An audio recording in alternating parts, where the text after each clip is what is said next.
What's good, everyone? Here we are, Madison Sodcast, episode 13 already. Tonight Good we're going to God. do the NFL draft. We have a special guest, as always. We got the coach, Steve Meyer. How are you doing, buddy? Hi, Doing good. coach. What's up, everybody? Hi, coach. You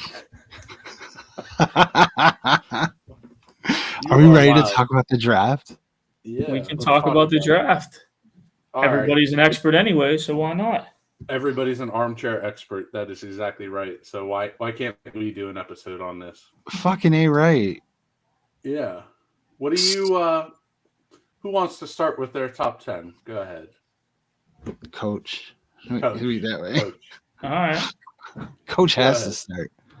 I can start. I'll start probably because I'll shake up the list. I'll shake things up a little bit here from what people probably think. The kind of way I look at it is, this is my top 10 players, period. This may not be the way I think it's going to go or way it would be mocked or be drafted, but it's just far as physical ability and talent overall and what I think they can do in the NFL, this would be kind of my top 10. Again, we'll start from the top and just kind of shake things up. Obviously, everybody right here probably thinks, Caleb Williams, but, to me, Marvin Harrison Jr. is the most complete player in this draft and is the best. And he was NFL ready a year and a half ago. He would have walked in and been a day one starter and a wide receiver 1 2 years ago, probably. Just because he has everything from size, speed, catch radius, run after, and the other thing that adds to all that is the pedigree. I mean, he got the bloodline. I mean, not to get into a wrestling term here, the bloodline, but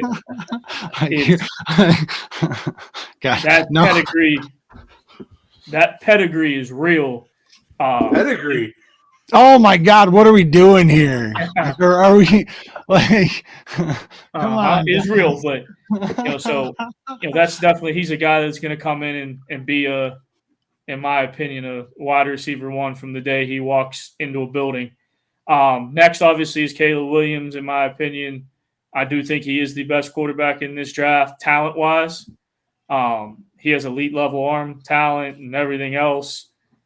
A little bit of inconsistencies here and there, but that's a lot of college quarterbacks. Any of my questions with him are more off the field type stuff. How much does he really want this? Is he really have what it takes to be a franchise quarterback here and here? Because he definitely has it physically. The next 2 on my list would be the other 2 quarterbacks. Jaden Daniels, I think I would take a little bit over the Drake Mays and Penix or anybody else, or J.J. McCarthy. I take Daniels just because of, again, the pedigree. I think he's a little bit higher level of an athlete than the other guys. And obviously, you win a Heisman, that shows you something there. Drake May would be my next. A little bit of mini Big Ben type of tape, from what I've looked at. Got arm talent, got ability, a little inconsistent, with some throws. And I know with a lot of guys, a lot of these quarterbacks, why didn't they win a lot? It's bigger than the quarterback position, but if you want to be that elite and that good, part of that is winning football games. Next guy on my board would be Joe Alt, probably the best tackle in my opinion, just in the draft, out of Notre Dame, big athlete for his size.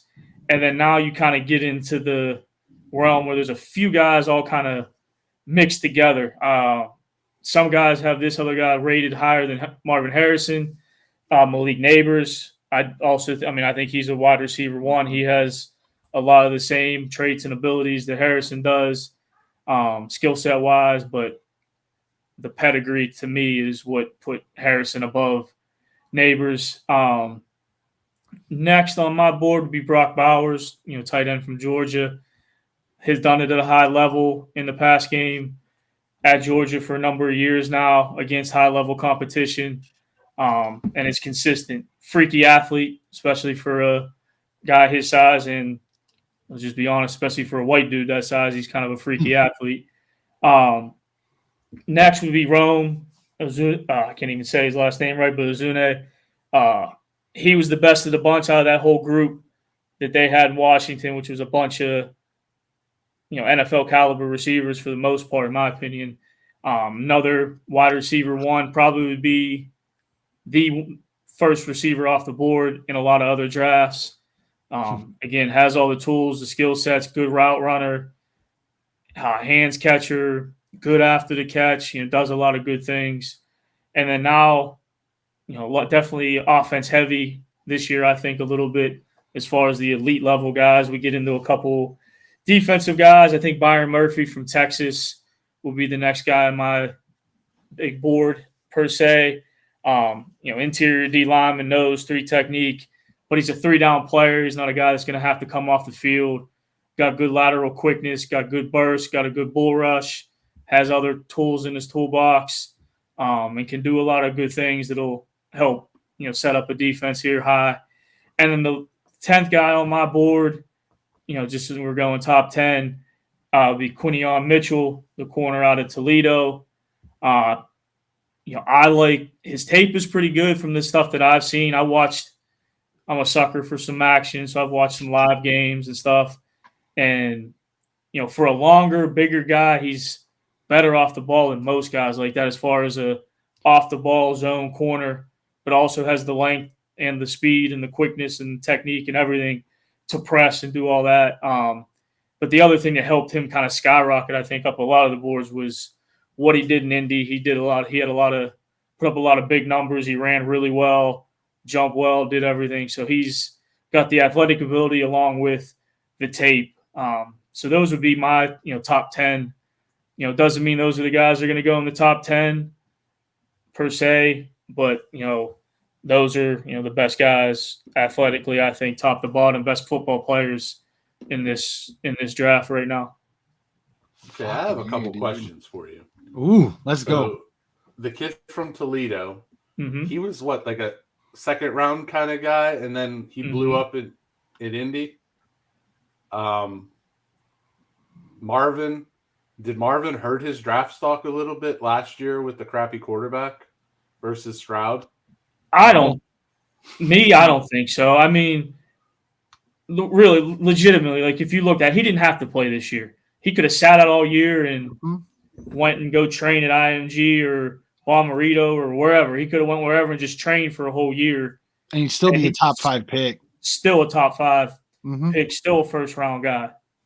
Well, they're sliding him down because he refused to work out, and then I saw that. Visited Arizona. If you're one of those teams, are you sliding him down? Like legit? Are you saying if he's there, I'm not taking him? There's no way. You know what I've said all along? I wanted the Bears to trade down and get him and keep and I Fields, did too. But yeah. Now, the Mitchell kid from Toledo is one of those tough ones. I do think he's a good football player, and he's got good tape, and he's got the athletic ability, obviously, as well, which showed in Indy. The hard part about those guys a lot of the times is it's the MAC. It's still Division I football, whatever, but it's comparing him to, all right, let me look at a guy who played in the Big Ten, that played in the ACC, whatever. Yeah. But the tape isn't bad, from what I've seen. And, guys, when you really dig into it and watch, 3 games, early, middle, late, or watch games against higher competition, that's the stuff that really the scouts are looking at. I mean, you don't just watch the most – because it's recency biased. Like you said, everybody's shooting him up the draft board now because he ran good in spandex, like in the well, he probably did good interviews too, right? I mean, there has to be, like with the dude from the MAC to bust up into the top 25, like they have to be impressive. They have to be impressive to an extent that you think you're going to coach them up and they're going to be worth a flyer that early, because let's be honest, with the way college football is now, like looking at boards, if you're not in the, like you said, the Big Ten, the SEC, the ACC, like if you're not a top school, you're not there. Like you like, so for a dude from the MAC to break into the, I mean, you got to be impressive. I mean, I've seen one mock that had him all the way up to 8 with Atlanta. With Raheem, DB guy, longtime NFL coach, head coach again, good with DBs, good teaching guys. But I mean, it's hard. You make him the best corner on the board, right? I think so. So if you're a team that can, if it's you him, need that, Kool-Aid, the kid from Alabama, is not bad either. I think he's in the mix. Right. The kid from Clemson's pretty solid as well. You're missing the other one from Alabama. Yeah, true. Exactly. Arian Arnold. A lot of people. Most of the grades I've seen, they have him higher. Agreed. Yeah, that's why it's a lot of it's personal preference. What kind of scheme you play to. Where you see him, but no, I think Mitchell kid. I just think has all the skill set and the tools to be, a lockdown, corner. He's the number one guy because he can play off. He can play press. A lot of guys get drafted. I can just use example for us. When I was in it, was Artie Burns. Artie Burns is still playing in the league. Everybody wants to hate on him, but he's still playing. The only reason he didn't succeed right away was because he was a one-trick pony. He was a press man cover corner, but he could do that at an elite level because he was long and he could run. But he never played off. He wasn't taught to play off, so it was a lot longer of a teaching process to be, I can't play cover 3 with him or anything like that and have him 1x7 off trying to pedal because he's a whole different player when he's trying to break on a ball off rather when he's up in a guy's face and just playing. So those are all things, guys, you got to kind of look at with these DBs and when you're looking at things and, what do they do? Yeah, he's an elite athlete, but can he do both? And that will knock guys up or down, depending on who you're looking at too. And depending on the coach, because the schemes matter so much in the NFL that, if a dude is way leveraged to being a man coverage, teams that play deep zones are off all the time. They're not gonna look his way.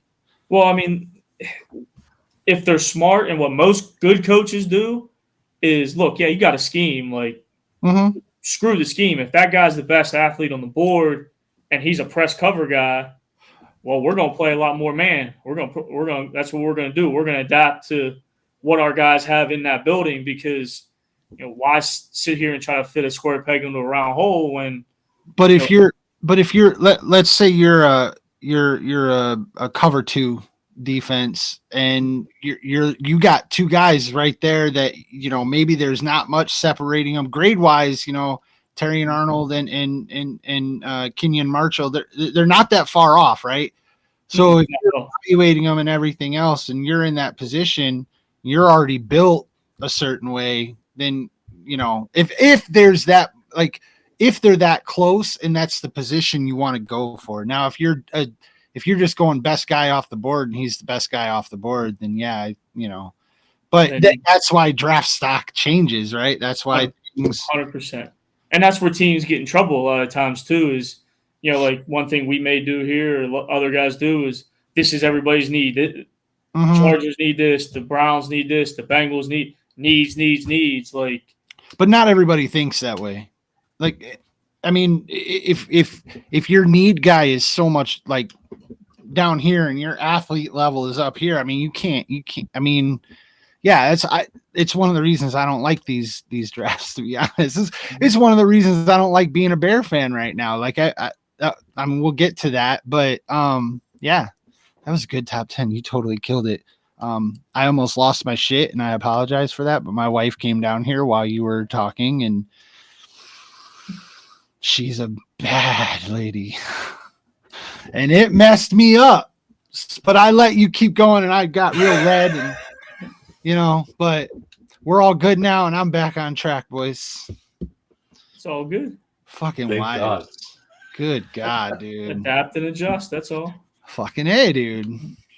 All right. I know that one very well. I don't have any pedigree or experience in the field, but my top 10 is coming out of nowhere.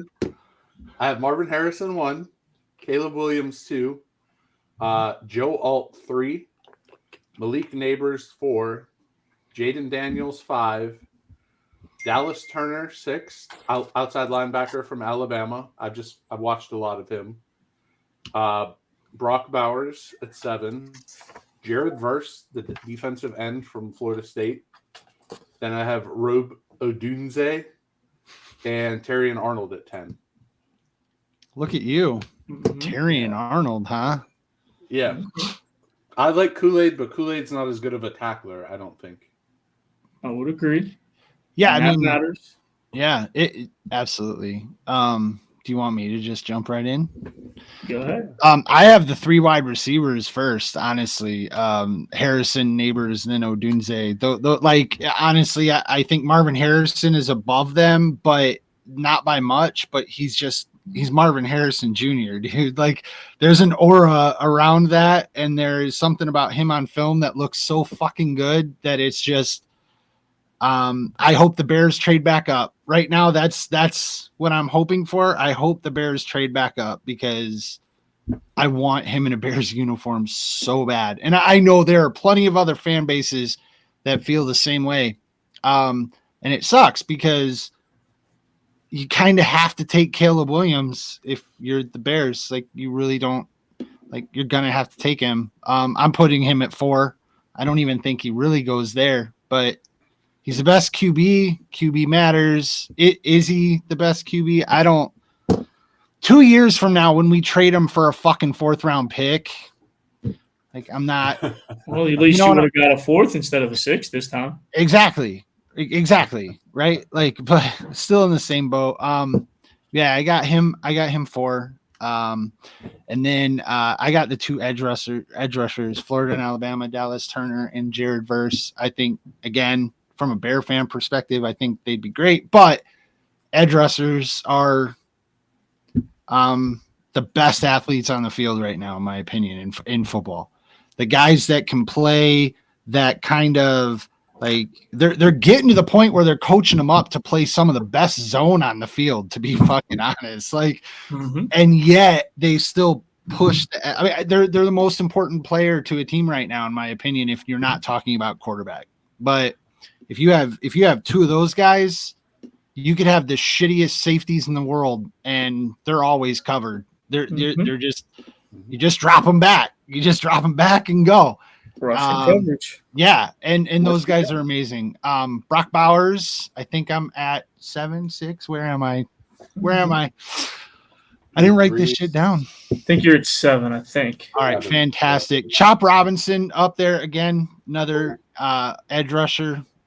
Joe Alt, I absolutely love seeing another Notre Dame offensive lineman. Like, there was a problem with how they lost their offensive line at some point a couple years ago, and it just felt like a downturn a little bit. So to see offensive line from Notre Dame again, I don't have a tight end from Notre Dame in the top 25, so that kind of sucks. But yeah, you guys convinced me on the coach. You got me on Kenyon Mitchell.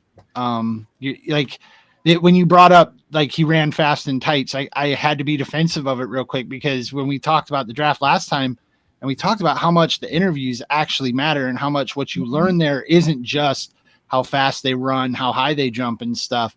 I think that's 10 times more important for a kid out of the MAC, because scouting chances are just less. You're putting in your efforts other places, like and Toledo. I'm a MAC guy too, because I graduated from NIU, so but I mean, it just doesn't get the coverage. So you guys got me convinced on that. But Terrion Arnold, see, I like him. If the Bears stay where they are, I wouldn't mind them reaching a little bit if he's there, but they don't need secondary right now. They're pretty good. They're pretty good. So did I hit 10? Because I'll put that center up there from Duke. Barton. Yeah. I liked the center from Oregon for a long time, and I really hope that like that was a spot to fill, but that's fallen off. So where is Mitchell from? What do you mean? Like, not Toledo, but where did he go to high school and stuff? Is he a Miami kid, or is he a That's a good question. I'm pulling that up right now. He is Florida kid. Explains the athleticism then. Williston, Florida.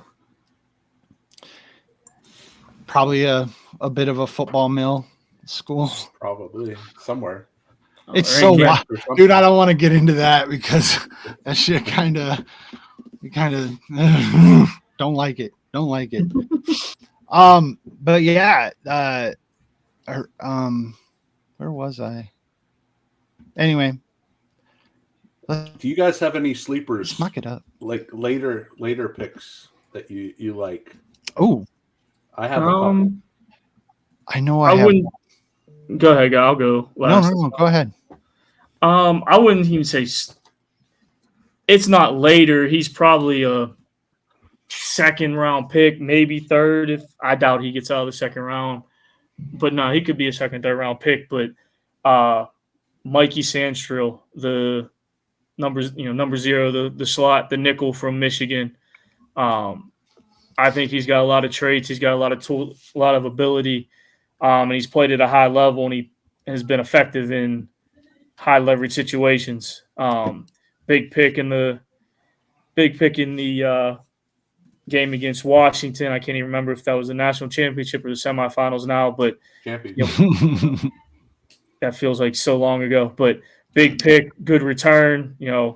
Showed that he's a short stepper though a little bit and has no long speed and got caught, but is a football player that any defense can use. That's going to walk in, I think, and be a day one type contributor. He played a little bit outside, but mainly as a nickel. That's where he'll play in the league. Physical tackler, good zone coverage, drop ability, good ball skills, and shows up on tape. I mean, he's around the ball a lot. Anytime you turn on a Michigan game, he's around the ball. Uh-huh. And that's a good trait, from a DB, because good things happen when you're around the ball. So that would be one for me. Just the way you're describing him, I just picture Mike Hilton. He's similar to Mike Hilton, but he's a little bit – I'd have to watch his tape more, like all 22, but he's probably a little bit better of a cover guy because he actually could play outside a little bit. He wouldn't be an NFL starter type outside, but he could get you out of a game, I think, outside from the little bit that I've seen. He's better than, personally, I take him. He's better, and I think he's more of a sure thing than everybody else's hot pick that I've seen on the bottom half of the first round in Cooper DeJean, who good athlete, but what is he? I don't think he's a corner. I think he's a safety probably in the league. If he is a corner in the NFL, he's a zone corner. I don't think he's got the hips and the feet to play, press man and just be tight up in there and play real cover, true coverage. But we'll see. He's a good football player. Don't get me wrong, but I think he just has that sexiness about him because he'd be the first white cover corner since Seahorn. Exactly. It's another thing I love about the draft, though, is guys that get drafted out of position. Like I love that, right? Like Urlacher is probably my most famous example. You draft him, he played safety, and you move him to middle linebacker, and he's a first ballot Hall of Famer. So if you got to move a guy, moving a guy is no issue. Mm-hmm. And then that's again, it's projecting. I like what this kid is as a football player. I like his athletic ability. I think he can do this, and that's where you can go ahead and move a guy that way if you think of it. But do you really want to project with a first round guy? No. To me, that's a second, third round that I think he's going to be a contributor for us, and he does a lot of good things. But that those first 32 picks, they got to be starters. They got to be 100%. impactful players, and if they're not, then You get fired. Yeah, as you should, as you should. Does Penix count as a sleeper? Mm-hmm. Yeah, Because the thing is, he's so far down the board with quarterbacks, but honestly, I don't I get it. Like anytime you get a dude who has a wonky throwing motion, people don't like lefties. He's not the biggest dude in the world. But like there's that character thing that you can see when he plays the game that I think I think there's a potential for him to be the best quarterback in the pros out of this draft. Just only because, and I mean this, only because Caleb Williams has so much drama around him. And maybe that'll change when he gets to the NFL. Maybe it's all a show because you keep your name in the press and then, you get all the NFL guys show up to your pro day to try and convince you to come to the team that's going to inevitably draft you because you've talked shit about how you don't want to be there. But out of all the other quarterbacks, I think Penix has the best chance to be successful in the NFL. And I think any coach is going to be blessed to have him as in the quarterback's room. So that's, I mean, I don't know. Is he a first round pick though? Like with quarterbacks, how fast some mocks show quarterbacks coming off of the board. If 4 go in the first 4 picks, somebody panics and takes. Yeah. Really, it's one of those things. It's like happens. I think it happened last year, kind of with tackles. I think it depends on if you start seeing a run. Certain teams do, like you said, not necessarily panic, but we better go make something happen and pull the trigger here. So guys kind of get bumped up more than they could. But I mean, I like Penix. I mean, he throws probably the best deep ball. Like he has that's his fastball. That's his number one trait. He throws an elite deep ball with good accuracy. Everything else. The only knock to me on him is that he's old.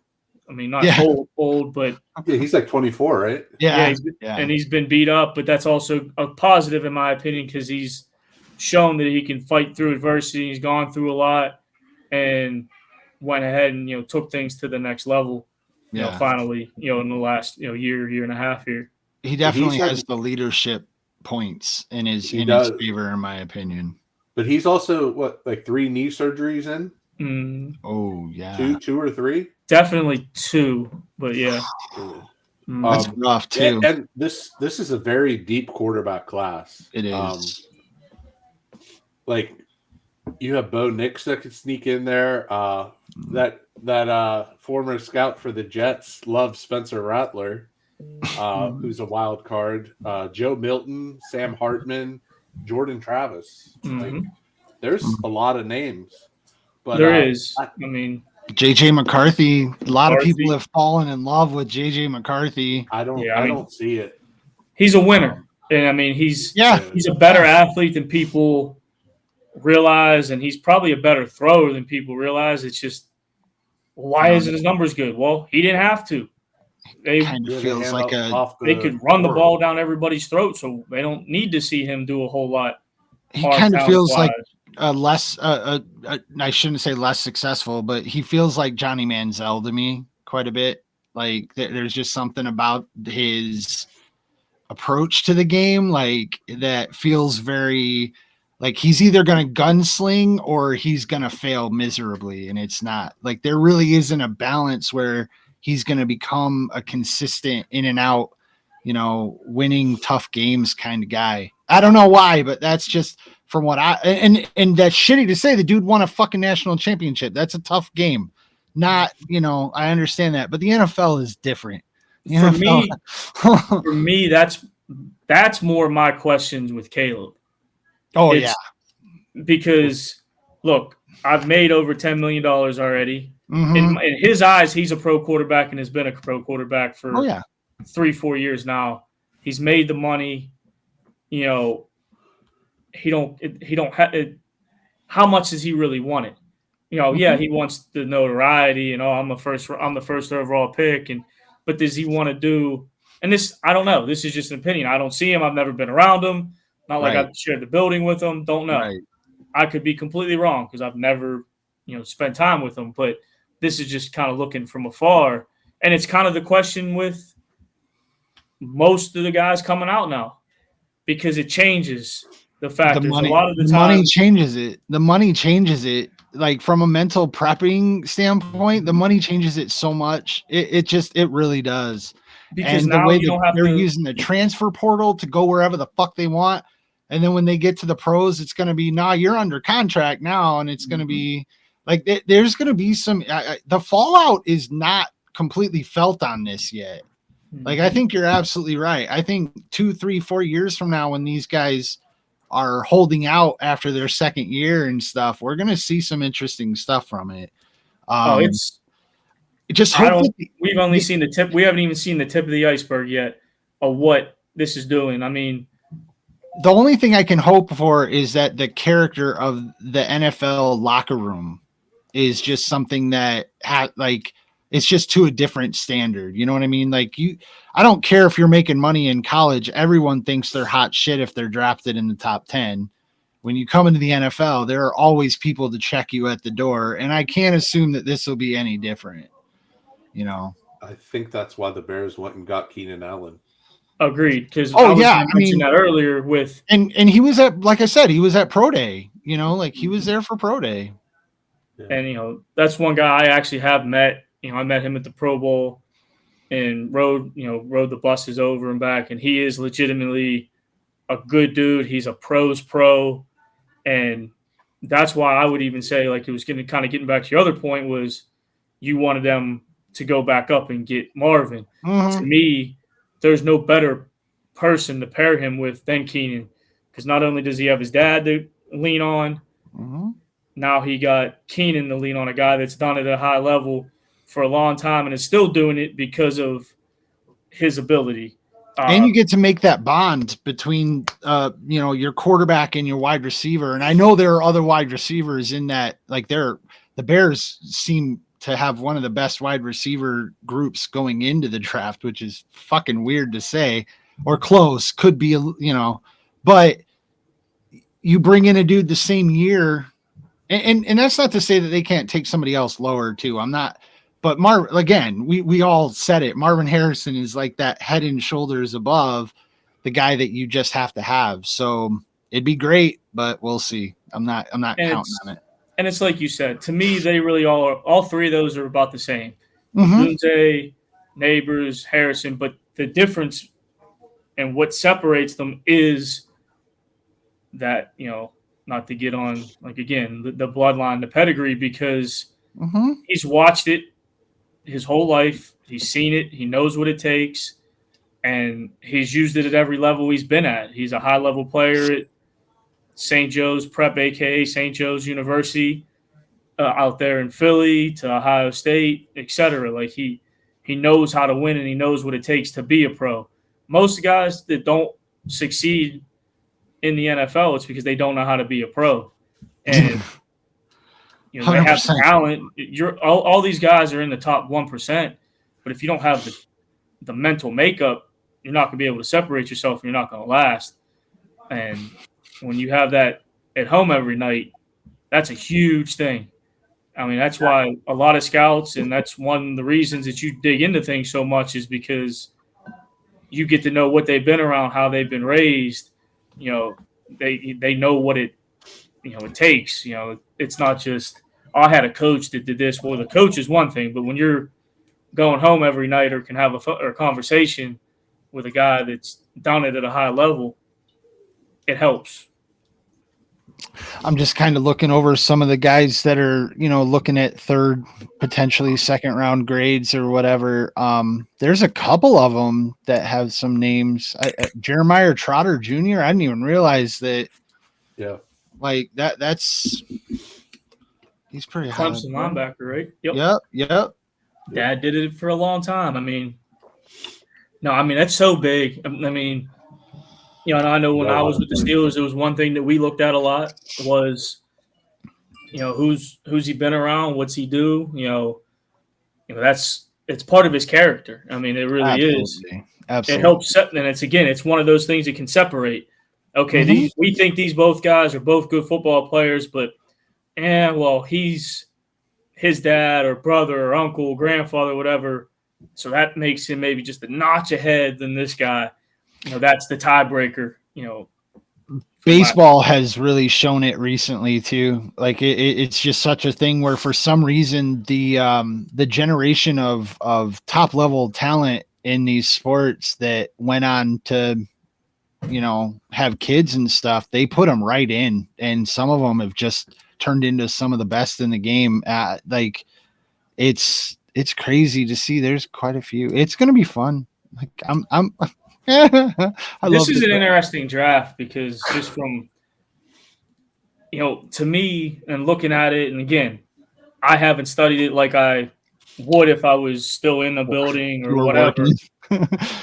But yeah, it's pretty top heavy, but it's deep, if that makes any sense.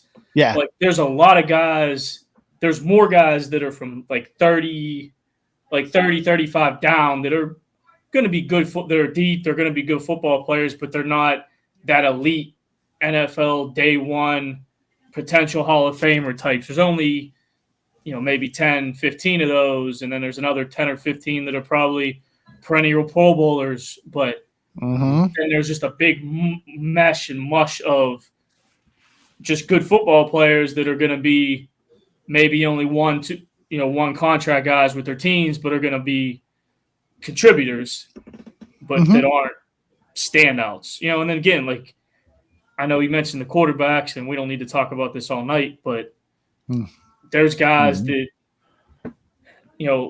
Spencer Rattler to me reminds me a little bit of Russ. He got a little Russell Wilson to me. He's got a little bit of Brett Favre too. Oh, geez. I mean, to me, it's more he's a little bit on the shorter side. He's not the biggest guy. He's, I think, 5'11", maybe 6 foot. But it's also that he's transferred. He's played at 2 different schools and done it at a pretty smooth, high level. It wasn't like, obviously, Russ didn't do it because he wasn't the portal. He went, Wisconsin, NC State, et cetera. But going from Oklahoma, getting beat out by Caleb, if I remember right, and then going to South Carolina and then putting the program on his back and helping them shows kind of what type of person he is. I think he's a 3rd, 4th round guy. He's a 3rd, 4th round guy, got good leadership ability that could come in and be drafted by somebody and, hey, he's going to be our backup because we got this veteran or whatever, but so-and-so gets hurt, boom. Or, hey, maybe we should play this kid. I mean, and just takes the ball, and the next thing you know, he's a 9-time Pro Bowler, et cetera, et cetera. I'm not saying that's going to happen, but I think those traits and abilities are there. Another guy that's like that is Joe Milton. He went from Michigan to Tennessee, and he was the starter at Michigan. People don't remember that. Yep. This is wild because of the portal. You have many of these guys went to 2 different programs. A couple sleepers that I watched all year, and I really thought, man, these guys are going to be good pros. Tight end out of Texas, Jatavian Sanders. They have a wide receiver there, Xavier Worthy. I mean, Adonai Mitchell gets all the publicity, but I think Worthy's going to be way better pro. Ran well too, if I remember right. Yeah, he's quick. A lineman from the University of Kansas, Dominic Puny. He had a great Senior Bowl. I want to say he's going to be like a 3rd, 4th round guy. There's an edge rusher from Kansas that I think he had like 12 sacks last year, Austin Booker. He transferred from Minnesota last year, and he's a junior. He went out early because he had a monster year. Like, there's some players in this draft, so it's going to be a pretty good, exciting draft. Should be. I mean, drafts are always exciting for the fan bases, and I mean, I know we've talked about it before. It's kind of a shine that only lasts so long, like. We'll get all the camera shots. We'll all be cheering Jets for some reason, even though none of us are Jets fans, but they all do it there. I don't know, whatever. Stuff like that. The draft is its own show, and it's football in the spring, which is, kind of cool, I guess. I don't know. You need to turn on Fox right now. Go watch Birmingham and DC right now. Oh, yeah? Football in the spring works. It's just I mean, needs to be done right. That's a different show, though. So we don't need yeah, it's weird. I don't know. I get what you're saying. I do. I just there's something about it where I mean, for me at least, I wouldn't care about anything other than baseball. Like you couldn't get me at least the first 2 months of the season. You're not going to get me off of baseball unless like my team is in the NHL playoffs. You know, like the team, you know, the Blackhawks. But I mean, just as a fan, if my team, and a lot of people don't even stop watching baseball for the NHL playoffs, that's for sure. But like spring football is tough. I want to watch baseball. That's all I want to care about. Like, I watch both, and I'd watch. I'll definitely watch NFL play or NHL playoffs, but right now they happen here. Day. And baseball, I need a break right now mentally. I can't keep watching the Pirates go 1 for 17 with runners in scoring position. How about them Cubs, by the way? That's how I wanted to start this whole show, and I got flustered. But that's the first thing I wanted to say when we went live was how about them Cubs? Because, woo! Although I don't know what's happening in the second game of the doubleheader right now. Hopefully they're winning. Hopefully they don't blow it like they did the other night. Oh, they're up 4-3. No, they had their back-to-back like blowing 8-run leads a couple weeks ago, and they're over that. They're over that. Well, what are we 2-8 in our last 10? 2-8 in the last 10, 5 straight. Rough. There's like 4 quality starts in there too still. But see, that's my point, right? Like, I mean, the draft is fun and everything, but like, if we're being honest, like this year was tough for me with college football. I didn't watch nearly as much college football as I have in previous years. I don't know why. I'm not like, it's a personal thing. I don't think everyone was like that. But I used to watch a lot of college football, and still when I got to the draft, I only had a couple of dudes that I was like, man, I hope this goes here. This goes here. And I think it's just something fun to talk about. That's why we're doing it, now. Like, it's all over the TV. It's, if you're, the draft coverage and everything else. But it passes pretty quickly. And for those of us who are very familiar with how first round top 5 picks don't always mean anything other than your heart's broken within a couple of years, the draft is annoying. And like this year for me as a Bear fan, and I'm sure other Bear fans out there can relate to this, it's actually been quite infuriating because there have been these moments where, for real, like I don't want them to touch Caleb Williams. I don't want them to touch him at all. And they have no choice. They're going to do it. They clearly want to do it. And if it turns out that he's a Hall of Fame quarterback for the Bears, like, I mean, we can come back to this date and I'll eat my words, no problem. But I mean, there's no way I'm going to say he's going to be a Hall of Famer. Not a chance in hell I'm saying that. Not a single chance. So it's what? I was going to say, before we start this, I want to do something crazy here. Oh, do it. Okay. Who is your favorite draft pick that the Bears ever took? Oh, my God. Like on draft day, not like career-wise. But like you were like, oh my God, this is the greatest pick ever. I have an answer to this, and you're gonna like. I have an answer to this. I rushed out and bought a jersey, like legit. I bought a jersey. Fucking Rick Meyer. Wow. Yeah. Mine Terrible. was Rashaan Salam. Oh, I had a Rashaan Salam jersey too. Like I ran out and bought, Rashaan Salam was a huge one, but no, Rick Curtis Enis. Curtis Enis is not. Oh my God, can we just do a whole show about terrible Bear picks like in the first round? Yeah, like for real, like that. It's and so again, as a Bear fan, and I know not every organization feels this way, but it is so weird to have the record we have the talent we have, and to be sitting at the first round pick or the first overall pick because of a fortuitous trade, if you will. And I don't want it. I guess, but now I have no choice. There's no choice. Like their choice now is to trade back and take a different quarterback, or to draft Marvin Harrison Jr. and then to take like the Pick a fifth quarterback best to nine or quarterback. Like maybe the Bears end up with Penix. Like, like I wouldn't cry about that to be honest, but the uproar, I mean, can you imagine if that happened on draft day? Like people would lose their minds.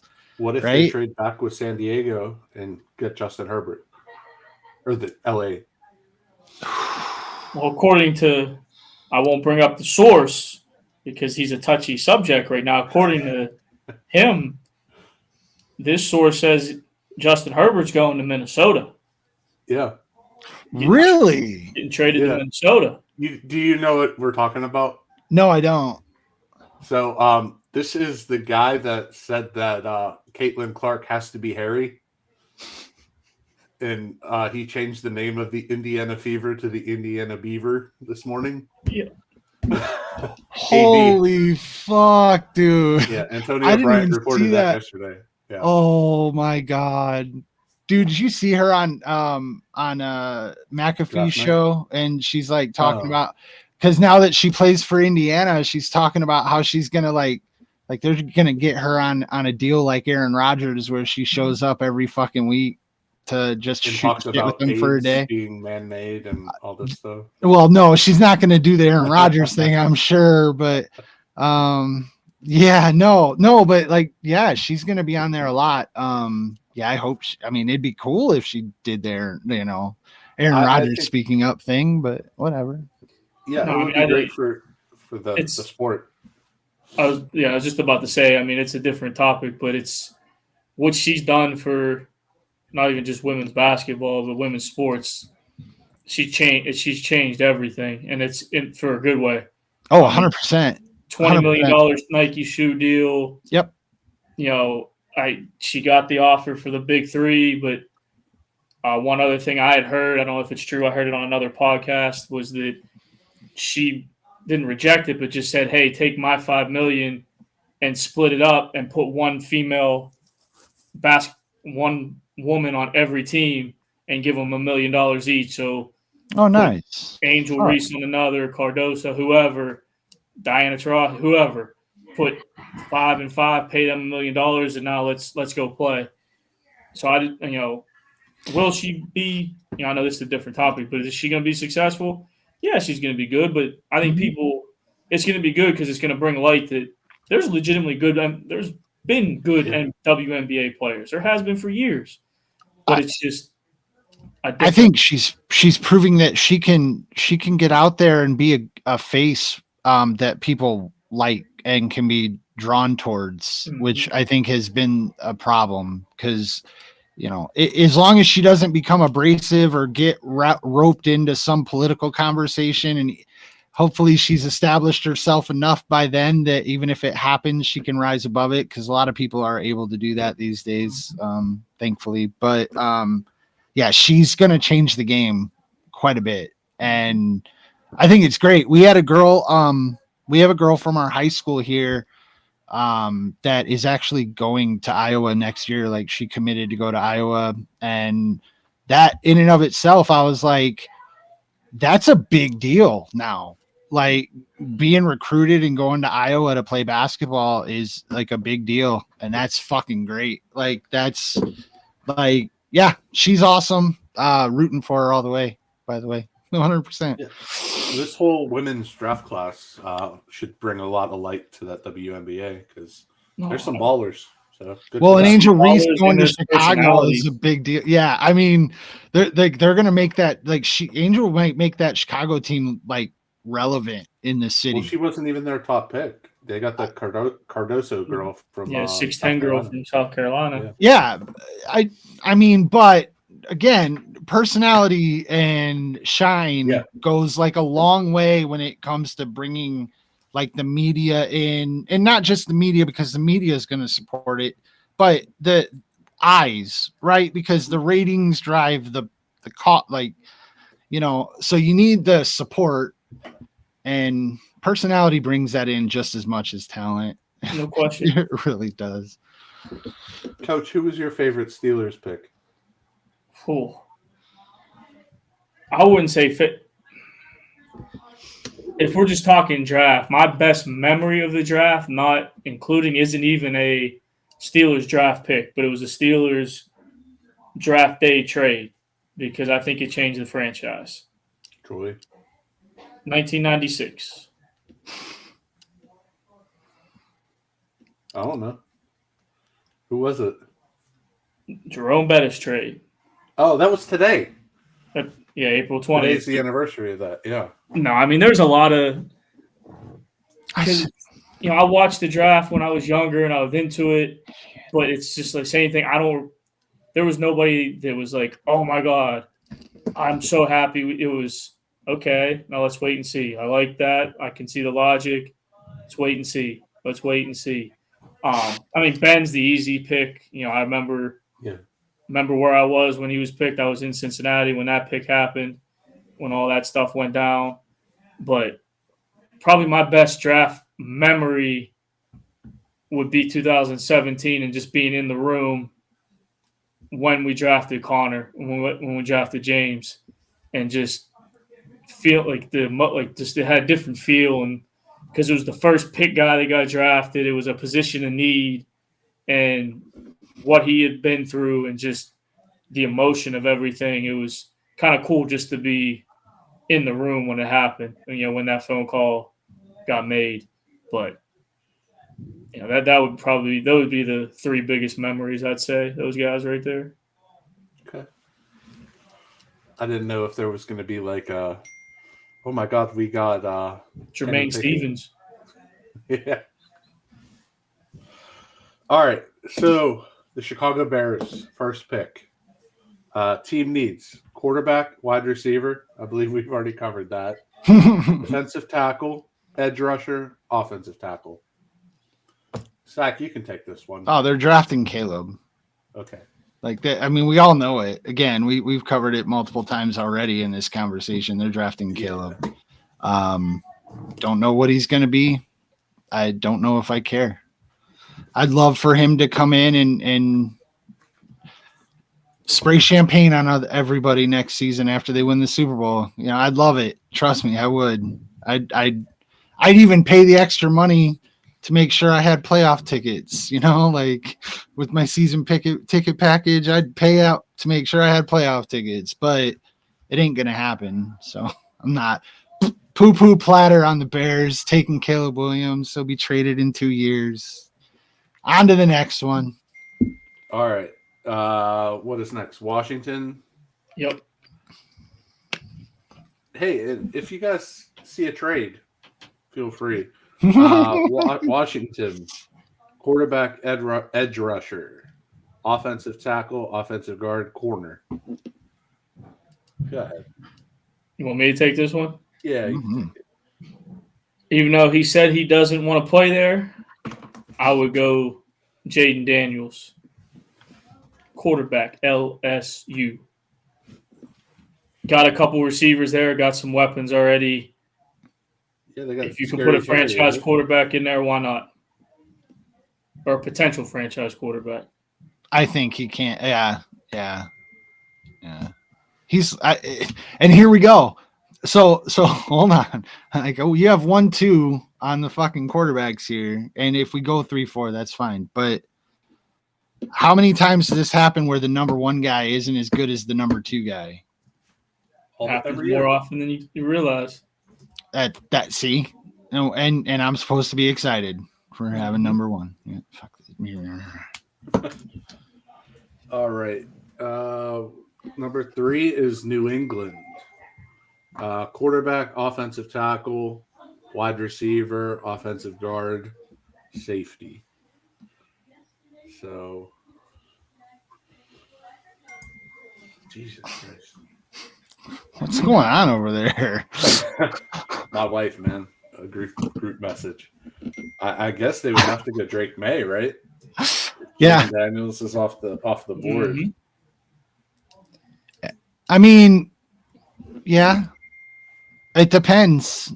Like, do they like JJ Moore? Yeah. Do they like this is where I think it gets interesting. Yeah, personally. This is because I think this is where Minnesota comes in to me. Okay. They could come up potentially. Really? Yeah, they're infatuated with McCarthy, right? supposedly, and then there's the Drake if May was coached by McCown in high school. That year that McCown was in Philly, his son was playing, but they still lived in Carolina. He'd fly back like every Thursday night and coach, and Drake May was the starter for that high school. So there's that kind of connection. So, But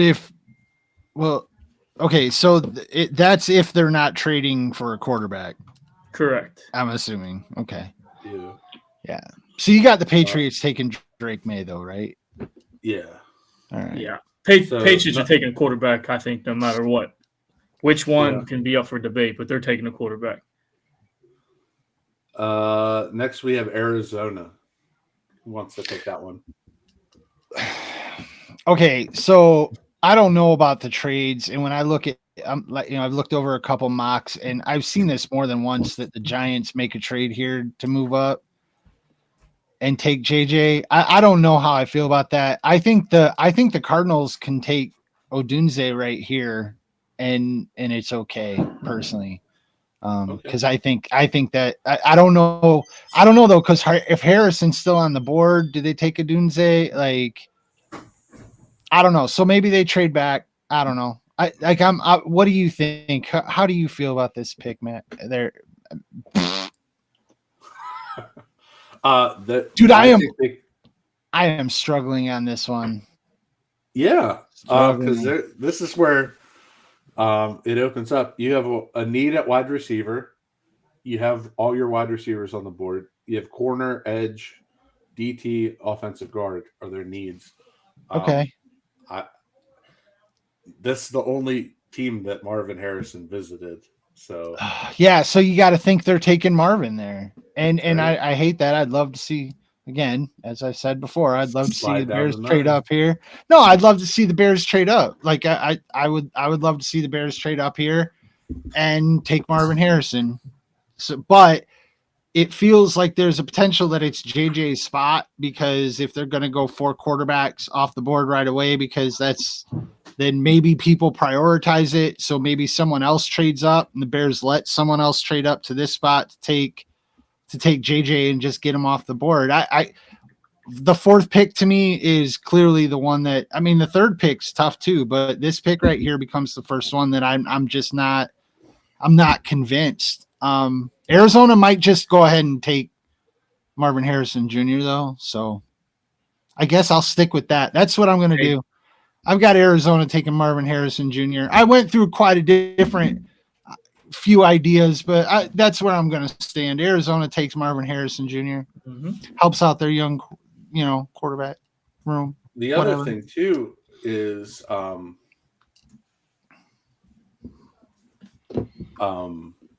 you, like you said, they could have a trade, but the Bears only have 4 picks, so it's not very likely that they could trade up. Mm-hmm. Yeah, that's fair. What do you got? You got the Chargers next. Mm-hmm. I think you got to. To me, I think if Harrison's off the board, which he is now, Marvin just went. To me, it's easy. I think you just got to look at the Harbaugh background, look at who the offensive coordinator is, and I guarantee I would bet any money that they go tackle or they go lineman here. So I would go with Joe Alt here. They're going to ground, they're going to pound, and then obviously protect Justin for when they want to do throw the ball or play action and put it vertically. I think you take the best lineman on the board now. But what if they're trading him? Again, if they're trading him, or what if Arizona traded out and fair enough, or somebody. I mean, there's a lot of what ifs you can take, but if they trade Justin, they got to take J. Like, I mean, are they going to take JJ McCarthy? Is there a chance that Harbaugh is going to be coaching JJ McCarthy as quarterback next year? If they would trade Justin, I think there's a very high probability of that. Then, what would it take? What would it take for them to trade Justin? Whew. To the Vikings specifically.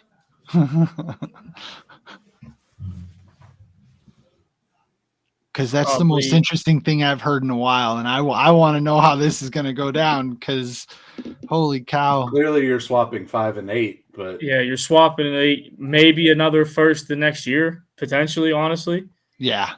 I mean, and then either another late round pick, and then a player possibly. Honestly, I mean, to me, it would take a lot. That's just if you're going to do that. I mean, I know he hasn't won a lot, but he's a good. top 5 quarterback right now, period. And he's already proven. Like he's got talent. He hasn't won, had a lot of success here and there, but it's a different issue. Mr. Analytics is part of the reason for that, Mr. Staley. But oh yeah, that guy. Who's their coach now? He got fired. Oh, Harbaugh. Yeah. Yeah. Welcome to the conversation. That's why I asked. Yeah. Who we got? We got the Giants. The Giants next. They have need quarterback, wide receiver, cornerback, offensive guard, offensive tackle. I mean, so now you just went from Justin Herbert to Danny Dimes, Daniel Jones, who's not healthy. Do you say, well, we're going to give him one more year and take Neighbors? Do you say we got to take McCarthy off the board? That'd probably be the coin flip there, I would presume. I would say they probably take Neighbors, right? Yeah, I'd say Neighbors. I'm all for that. All right. Because it's either Neighbors or that's potentially another quarterback there, but we'll just go Neighbors and say they're going to stick with $40 million Danny Dimes. Yeah, because how does that work if they cut him? They still have to pay him, and then he can just go to any other team, right? If they would cut him, yeah. Just take a cap hit. A lot of dead money. Okay. So 7, you have the Tennessee Titans. Their needs are offensive tackle, defensive tackle, safety, linebacker, wide receiver. Damn. And Joe Alt's already off the board, huh? Mm-hmm. Dude, I should have been writing down who we were drafting. Well, you got that on the bottom there. Oh yeah, no shit. I don't have it up because it makes my whatever. This feels like to me, new coaching staff, probably the best guy at a position in needs not on the board, so it's a take the best player available type of pick. Yeah. I'm still at number. I was on a different screen, so we're at 7, right?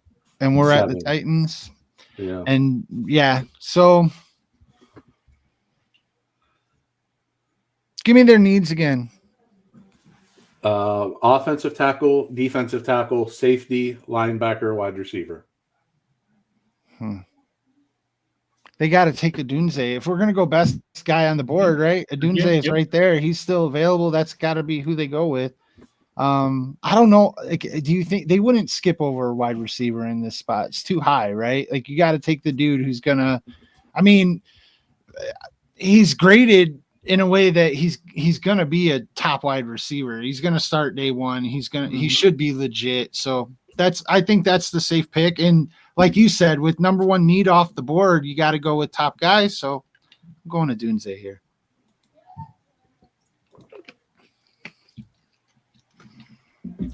All right. Next we come to 8, another wild card, Atlanta Falcons. Mm-hmm. To me, this is pretty simple, I think. I think this is where defense comes off the board. I'd say Dallas Turner right here. Get an edge guy. I like defensive head coach, And Atlanta's got a long way to go. Mm-hmm. But again, that's probably the best player on the board too at this point. Yeah, I like that pick. It's a position of value. There you go. That's 8. That's 8. Does that mean that I'm here for the Bears? So it's you for the Bears. Go ahead. Yeah. And I'm looking at the Bears. It's got to be Byron Murphy at this point right here. Say what now? Byron Murphy from Texas, defensive tackle. There's one I would go with before that, but that's just me. Yeah. I'm sorry, but I veto this decision as the Bear fan in the room. Okay. No, I'm serious. You got to take Malik Neighbors. Like, he's gone. Oh, is he really? Yeah, he went to the Giants at 6. Oh my God. Okay, who are you thinking, Coach? Who's the quarterback's best friend usually? Tight end, Brock Bowers. There you go. You don't need it. I'll take him. I'll take Brock Bowers over Cole Kmet or whatever right now. Not saying he's a bad player, but okay. Well, it wasn't my pick anyway. You guys are right. And then I tried to draft somebody who's already off the fucking board. No, go with Mike. Mike went Byron Murphy anyways. That's fine. Yeah, Byron Murphy. I like it. Defensive tackle. I get it. Yep. On to 10 now. Now you can start your chant. J-U-T-S, Jets. All night they're gonna be showing that shit. Well, do they need a quarterback? I don't think they will. They probably do because Aaron could get hurt on the 6th half of the year instead of the 4th this year. But so we have offensive tackle, wide receiver, tight end, safety, quarterback. To me, it's Brock Bowers. Now it's the best player on the board, and it's a position of need. One of the best players on the board.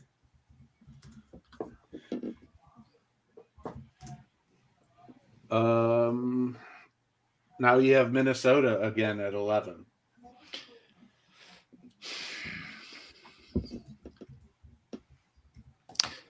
They have to take a quarterback. Mm-hmm. If they haven't made the trade and they have to draft a quarterback here. So with how we have the board now,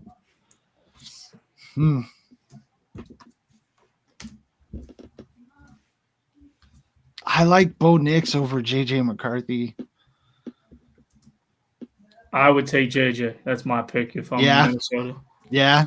Bo Nix got too much Kenny Pickett vibes for me. Oh, good God. No, I get it. I don't know. I'm making that.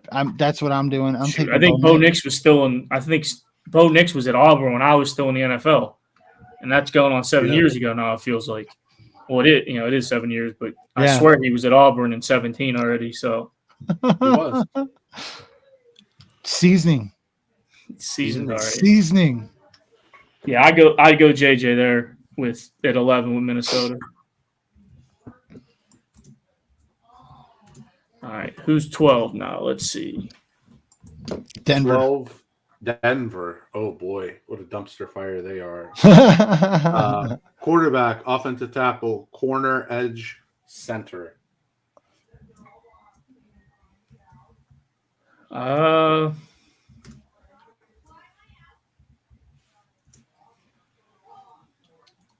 For me, it's between an edge guy or a tackle or so potentially a receiver, but Verse, right?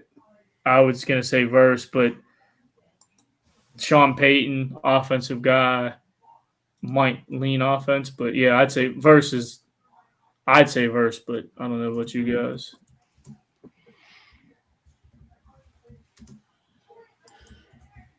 Going once? Yeah. Yeah, I agree. Yeah. Okay. The Raiders.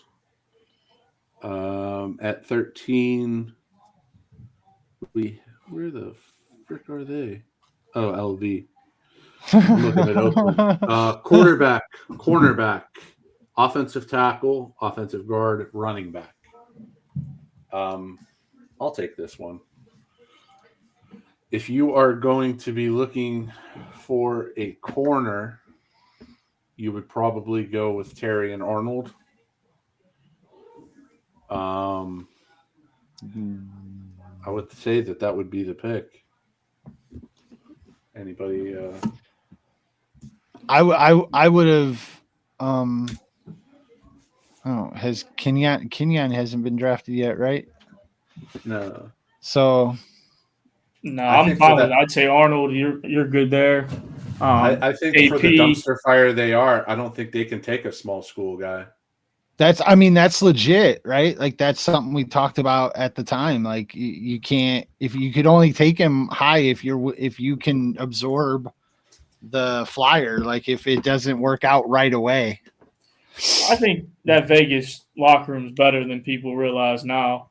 AP's got a real good feel for that group, and I think he's going to do all right. The only other pick I would say there is Latham, maybe the kid from the tackle from JC Bama. Latham. But no, I like where you guys are at now with that. I like Arnold. I'm fine with that. Cool. Never right. go wrong with a Bama DB. Now we are to 14 with the New Orleans Saints. Needs offensive tackle, defensive tackle, quarterback, offensive guard, wide receiver. Latham. I was just gonna say, yeah, Latham, right? That's the top They need tackle linemen. I on the know. board. What's his face is getting up there and has had knee problems. I was never able to say his last name. Ryan Ramczyk. So future's kind of up in the air with his knee injury. So why not take a guy that can come in and potentially be a day one starter? All right. We are to pick number 15. Indianapolis Colts. Tight end, corner, safety, edge, wide receiver.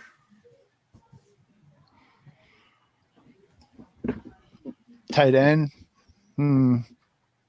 Who's left for the tight? Who would they wait? Who's Brock Bowers went? Mm-hmm. Jared Verse still there? If they're Verse going to go gone. edge, huh? He's gone. Verse is gone. Yeah, man. This one's another corner to me, so this is where I could see Another corner here. Mitchell. Is I this could where see you go? Mitchell. I could see Mitchell or Kool-Aid here. Okay. So, yeah, we'll do Mitchell here. I like that. Or Wiggins, whichever one you got. I wanted Mitchell to be the first corner off the board, so Yeah. I figured it's a good spot for it. That was Indy. Yep. Seattle is next. They needs offensive guard, edge, corner, safety, center. I could probably take this one. Yeah, just go for it.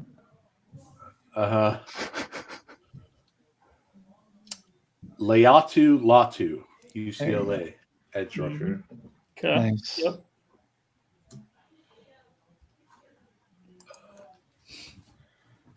No.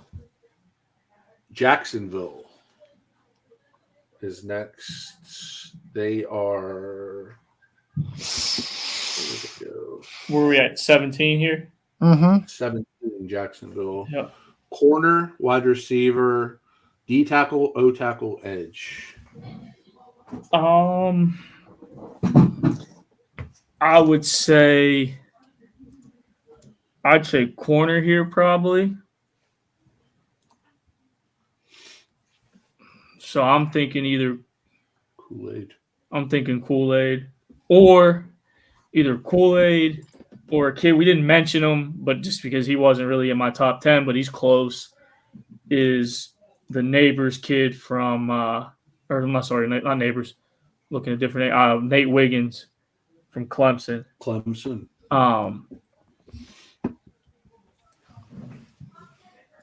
Either one I could see. So let's go. I'll go with Wiggins. toolsy guy, so why not athletic? Compete a little bit. So, All right. Cincinnati Bengals at 18. T. Higgins replacement probably, eh? Yeah. Wide receiver. Yep. What's going on with him? He hasn't been traded yet. He's franchised. Franchise asking for a trade, but hasn't yet. And they also lost Tyler Boyd.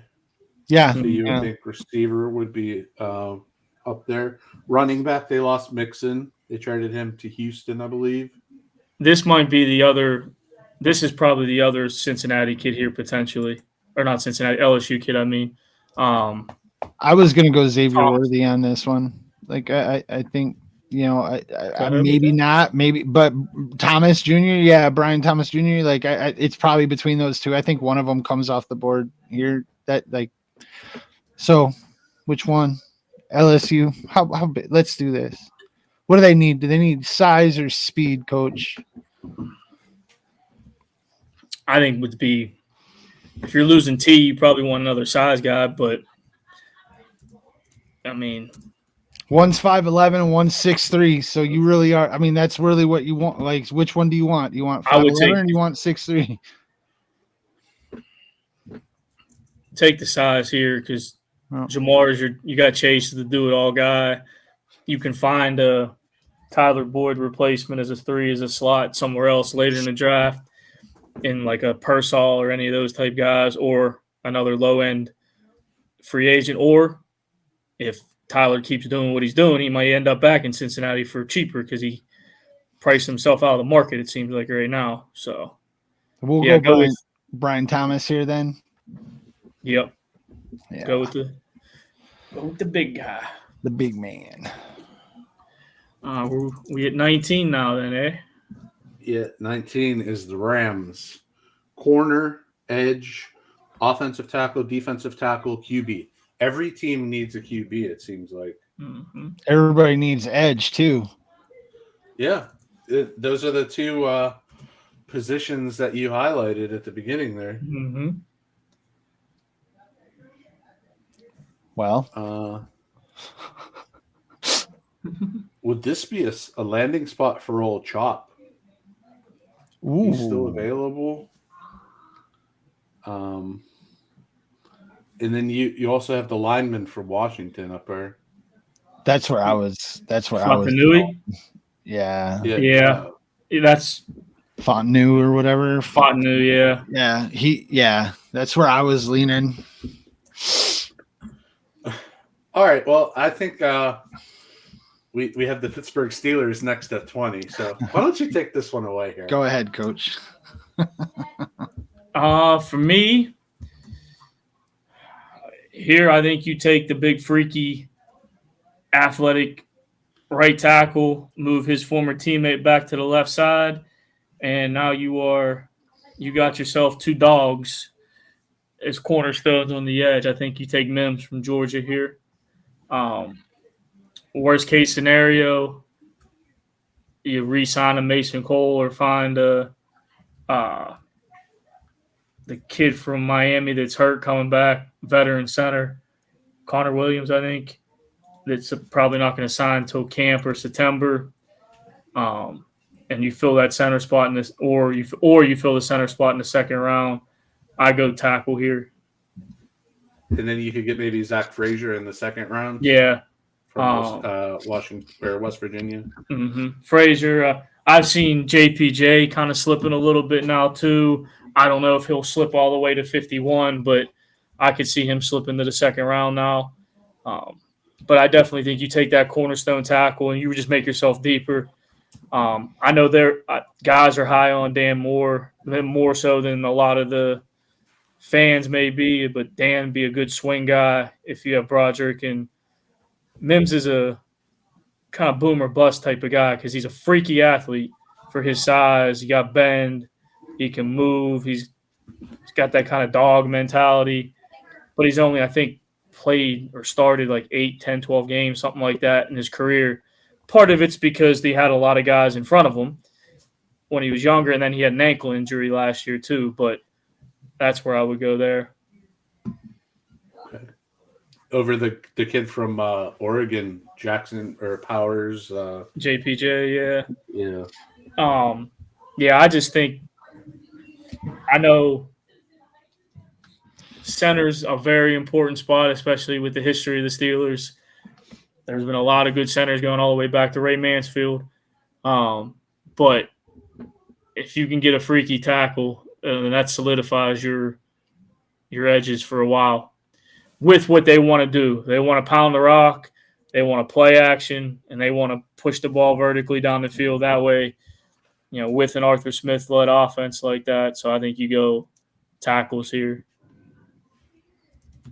Okay. Next, we have Miami. Defensive tackle, tight end, offensive tackle, edge, offensive guard.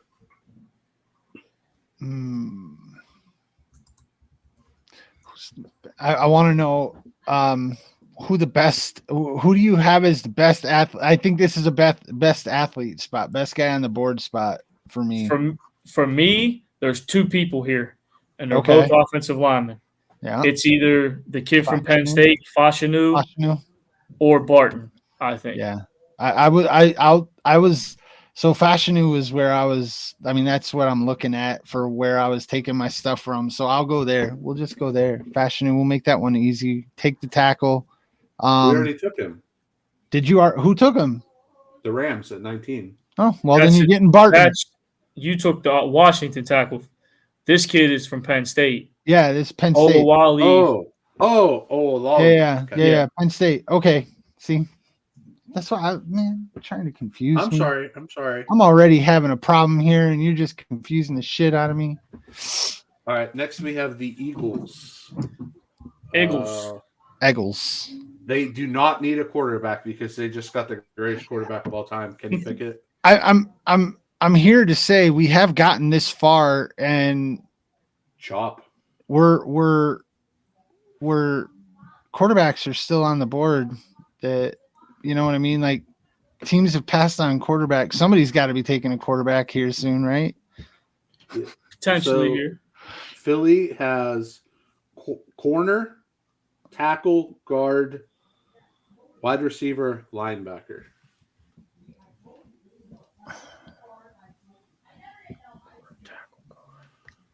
Junior Colson. There you go. Yeah. Junior Colson. Send it in. Yep. Next, we have Minnesota again. How about that? Refresh those needs again. Yeah. They got a quarterback now, so. Yeah.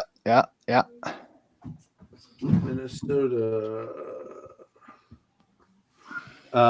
Quarterback, D tackle, offensive guard, corner, running back.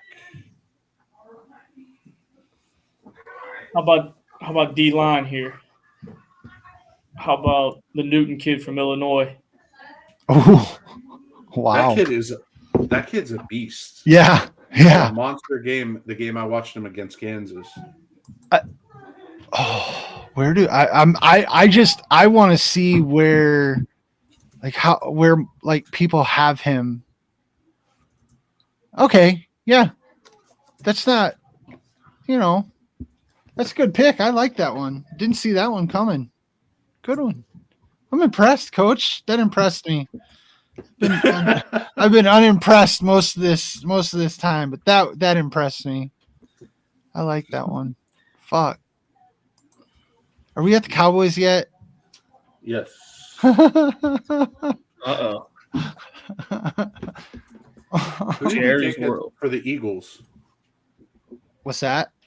Who did the Eagles take? Just the last pick. Fashanu, right? No, you went Junior, whatchamacallit. Oh, yeah. Junior Colson. Mm-hmm. Yeah, Junior Colson. My bad. So Sorry, I'm trying to update as fast as I can. You're doing an good. amazing job, dude. Oh, Absolutely I'm the amazing. You fucking are. best. So Dallas, wide receiver, offensive tackle, defensive tackle, running back, center.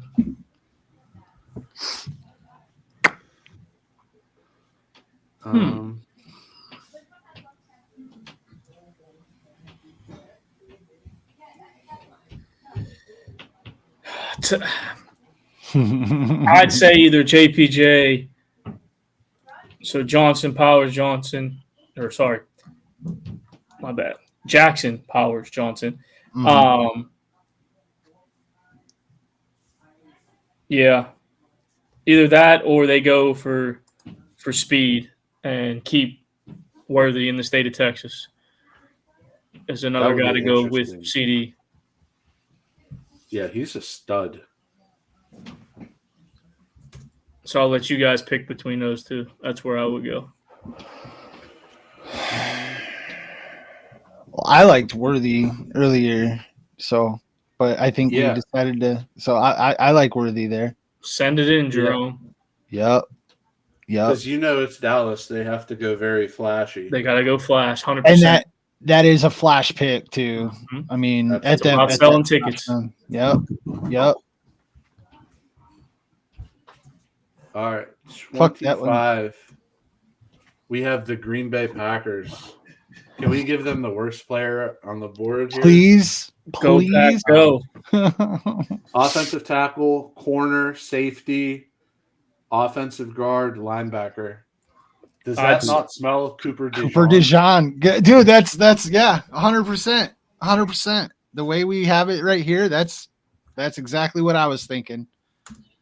They go Cooper. And to be honest, like that fits Green Bay more It than is the perfect pick for them, isn't it? like if that works out for them. I know Green Bay fans that I live next to that are gonna go fucking insane. Like they will love that pick. So if it works out for them, that'd be a good one. Put her down. We got Tampa next. And they are wide receiver, center, offensive tackle, edge, and corner. Did we end up taking Barton off? No, Barton's still there. So is JPJ from Oregon. And I go edge here. Okay. Todd Bowles, defensive head coach.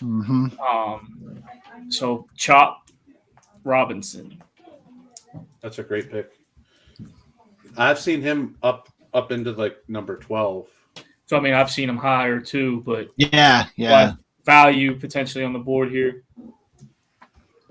Yeah, I mean, I thought you would put him up already. Honestly, Mike. Yeah. For some reason, I thought you had him earlier. He had mentioned him, but we went. Okay, we went with somebody else. All right. We're back to Arizona at 27, and they need everything: wide receiver, corner, edge, D tackle, offensive guard. I go corner here and I think Kool-Aid would go here. Ooh, man, they're having a sexy draft. See, I thought you pulled him off the board earlier too. No, he was mentioned. Good God, man. But we went with Wiggins instead.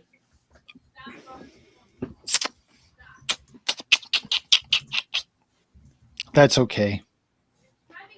See, but now I feel stupid because honestly, if the Packers have a choice between Cooper and Kool-Aid, are they going to take Cooper over Kool-Aid? I think so. I think like Cooper is the quintessential pick for them.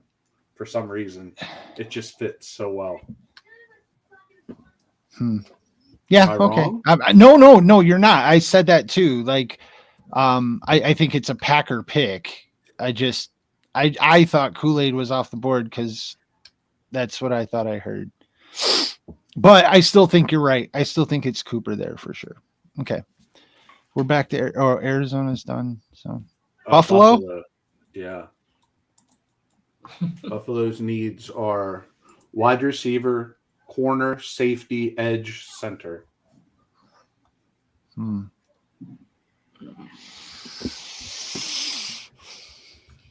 Let's go edge here again. That's what I was thinking too. Marshawn Nealand. I was gonna say Nealand or Robinson, but I say go with Nealand. Yeah, I'd go with Nealand. Another MAC player in the first Another round. Mac in the first. Okay. Detroit is next. Edge, D tackle, safety, corner, wide receiver. This one's easy for me. We've been saying it all day. Go edge again. Now we just took Nealand, so the next best would be Darius Robinson. Yup. Mizzou. Multiple, position guy lined up all across the front, really, but a good edge rusher. And AG will use him well. 30 now. 30 is. Could you say that again? Who you? Darius Robinson. That's Darius Robinson was 29. Yep, edge rusher, Missouri.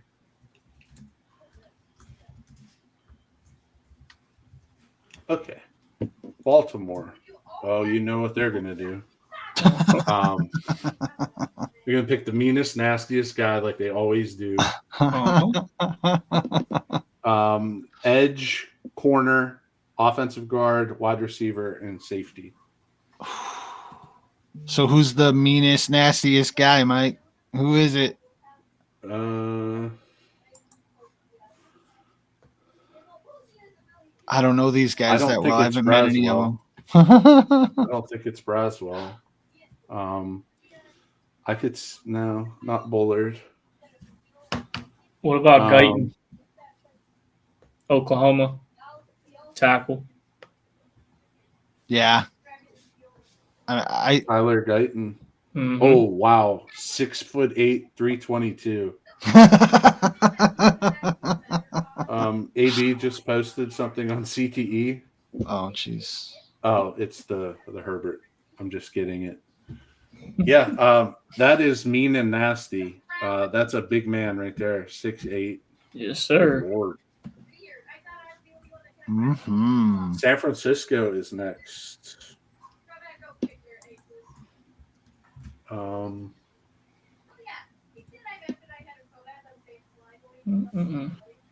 Offensive tackle, corner, wide receiver, center, and offensive guard. I'm going to go – I got a pick here that I'm going to go off the board a little bit. Lad McConkey. Yeah, I've been seeing him. He is like this year's Hunter Renfrow. Yep. He's an elite level route runner. He's got – I mean, his long speed ain't great, but as far as in and out of breaks, I mean, he's got legit feet. He can play. I think he'll surprise a lot of people. He might sneak in the first round. If not, he's a solid second-round pick. I like that one too. I was looking at that like when you said you were going to go a little off book, that was the first name that popped. Like I was looking at pairing him with Debo through my list.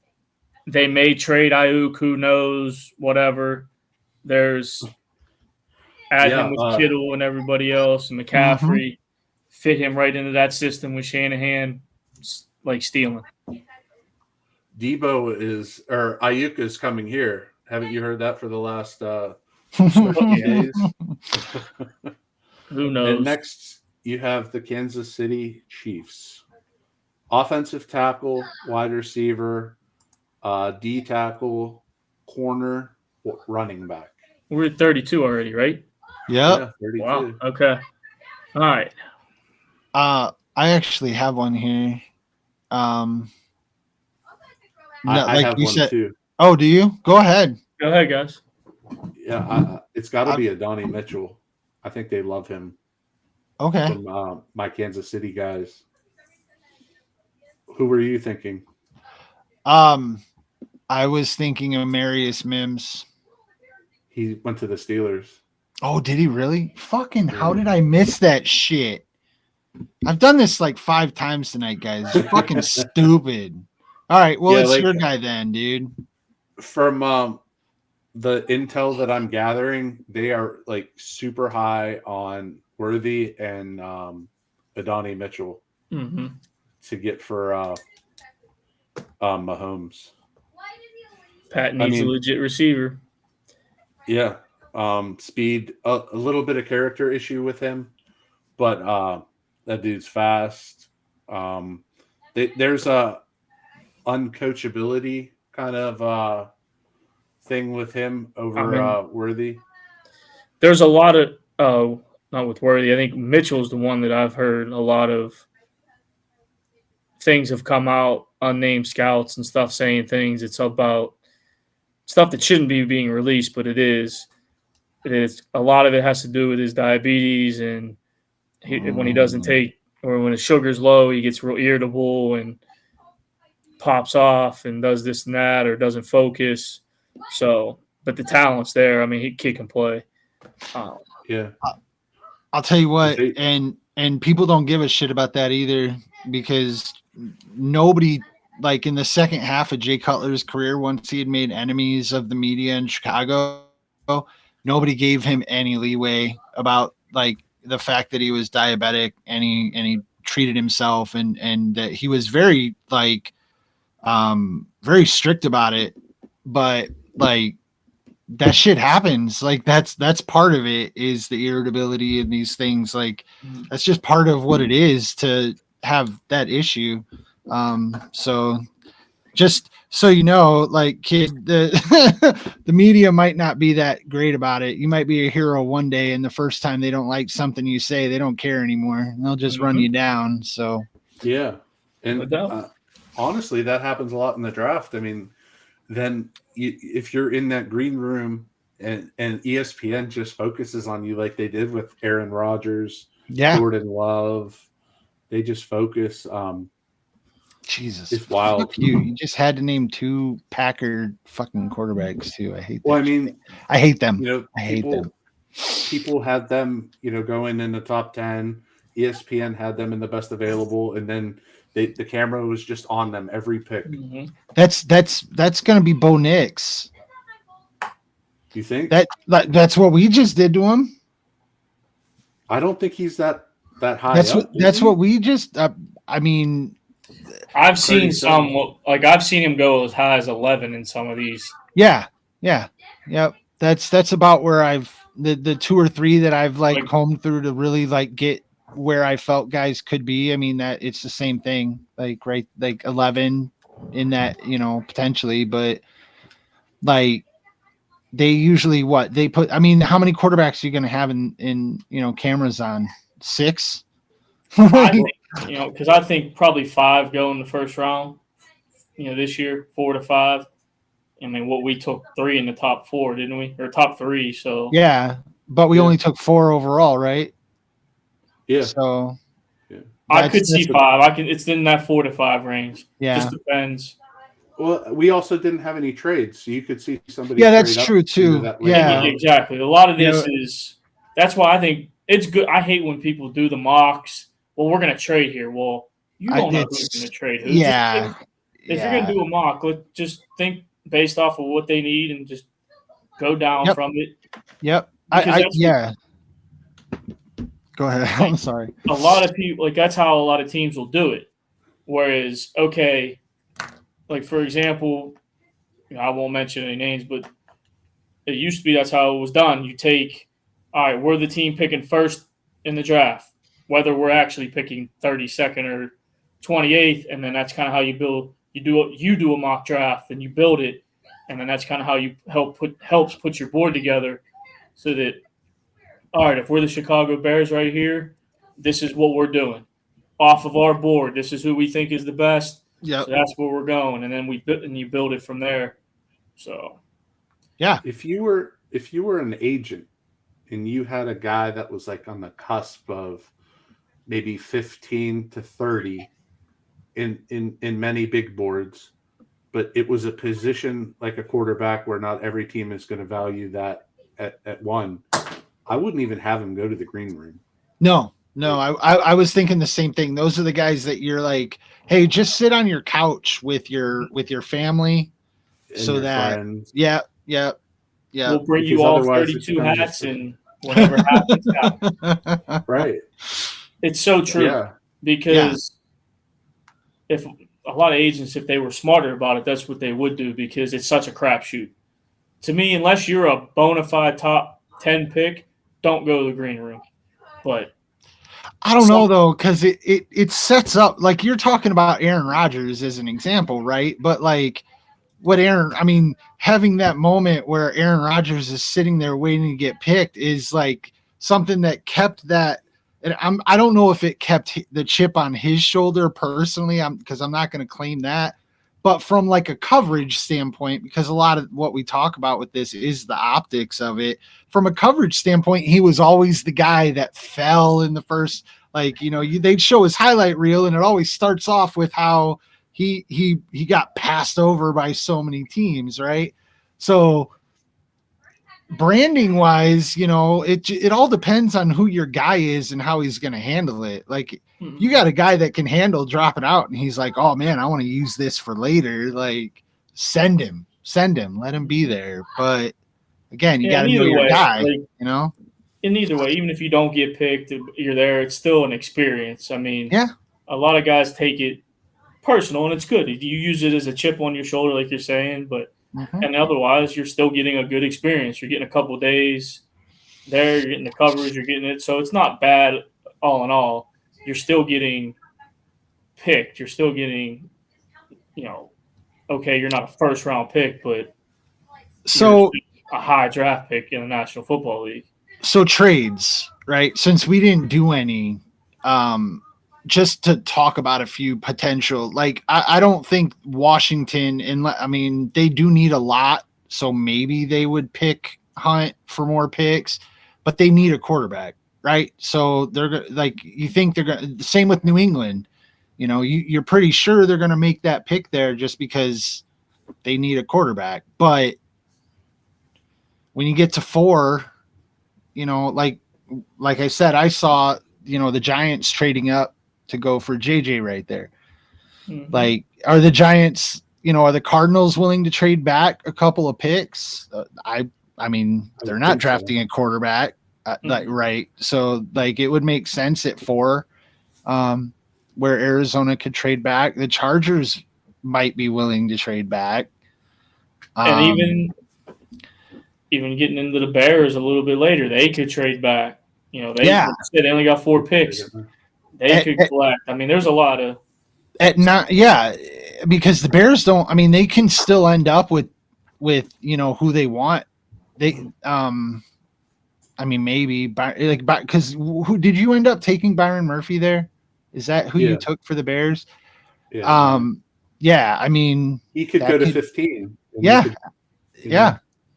So it's weird because drafts, the tone gets set pretty early, and once the Bears don't trade, because I don't think they're going to be trading. It would be a shock if they traded. And then if Washington doesn't trade, and then New England doesn't trade, and if Arizona takes their pick at 4, then it's like, at that point, do people trade? Like how far down before the trades start and people are just like, screw it, I don't need to trade up. I'm going to get the person at my position that I'm comfortable with getting, and then we don't get any trades. But you never know until the freaking show is live. That's another thing that's super fun about the draft, because you can do 100 mocks and they're all going to be different. And then when 100%. You get there, not one of them looks like what actually happens during the draft. Look at a couple years ago, Brock Purdy was like a top 10 pick, and he went to the last pick in the whole draft, and he still has the pedigree and the willingness to be that winner where, he's you can't say, oh, this guy's going to go out and win me a game, but he's going to get you to the championship. And then some of these teams like New England, they could say, we're going to trade back. We'll roll with Bailey Zappi. And then, maybe they're like in love with Shadir Sanders or Carson Beck. I'm just looking at some crazy mock draft for next year. Maybe we're going to go that route. We'll see what we have in Zappi. Mm-hmm. We'll trade back. We'll get futures, and maybe they love Quinn Ewers. Like any of those things could happen. Yeah, and if Minnesota is willing to trade up there to grab one of those quarterbacks instead of waiting, or they don't trade for a quarterback or whatever, you can always trade back up if it's too far back for you too. And once you've made that initial trade, you've gotten a nice little plethora of picks. You can trade one or two of them back away to move back up too. Like the Bears did that shit a couple of years ago, and I mean teams do it sometimes, but I get it. That's what I get excited for watching the draft, to be honest, is like just not knowing what's going to happen until it happens. And the funniest thing about it, and I mentioned it earlier, is that for the most part, it's like just kind of a footnote to someone's career. Like it's a footnote to our former GM's career that he traded up to take a guy number 2 overall that hadn't even played 14 games. And, like that's a footnote to somebody's career, but that's pretty much what it boils down to. But it's a fun night and it's entertaining and it all happens right in front of you, which is fucking fantastic. Mm-hmm. Yeah. It's interesting for me just seeing it from this perspective now, like, being in the rooms, and then once you see it, that 95% of what you hear through the media leading up to it isn't going to happen. That. I know that, at least from being in the rooms. Right. But it's still fun because then once you see it start to happen, you can start seeing, okay, this is the way they had their board set and this is who they liked. And you can always even tell by how quickly certain things get done. They wanted him. Like that was their guy, no matter what. Jamar Gibbs last year is a perfect example in Detroit. They couldn't have ran to the podium faster. They couldn't have sent that card in quicker. Right. That's who they wanted. They had a guy set. He fell there. They were very decisive with it. Let's go make our pick. So I think that's the interesting part of everything is just. And then there's always the didn't it happen once? The clock ran out, so another team ran up there. Mm-hmm. Oh, that happened. It happened in Minnesota, if I remember right. But that definitely happens.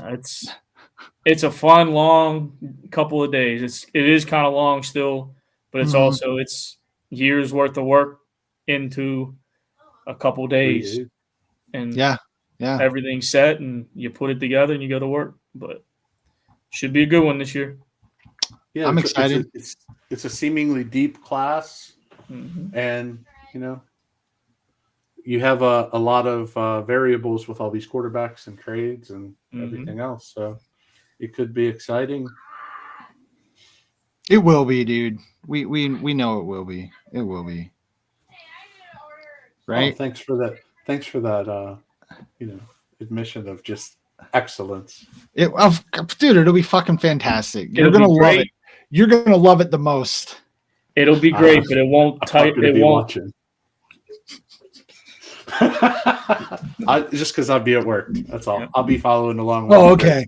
Okay. It'll be good, but it won't be night 2 of WrestleMania good. Let's just. Let's go, dude. Night 2 of WrestleMania peak, and we can end it there. Absolutely. I appreciate that. Yeah. Thank God it didn't end after night 1. Jesus Christ. Oh my God. All right. But that's all we got for tonight. Yeah, thanks for hanging out with us again, Coach. Yeah, you Anytime. are an absolute legend. Always enjoy talking ball. We thoroughly love your viewpoints on it, and the ways that you went into picking and everything else. So if you guys are going to do prop bets, you got to follow this draft here because There you we go. have an absolute banger. Absolute banger. I need a printout so I can run it all through. Well, I know you that's just watch it back, dude. there you go. Everything's on the bottom. You know I'm gonna. I always watch us. I'm the first Yeah. view. There you go. Well, thank you. At least we have one. All right. Thank you, guys. We'll see you back next week. Coach, we'll All right. see you soon. We'll see you guys. The Bears did not draft Rick Meyer. Yeah, Seattle, wasn't it? Yeah, it was Seattle. Dude, I was like, oh, that's been eating me up. Turn it off. Turn it off.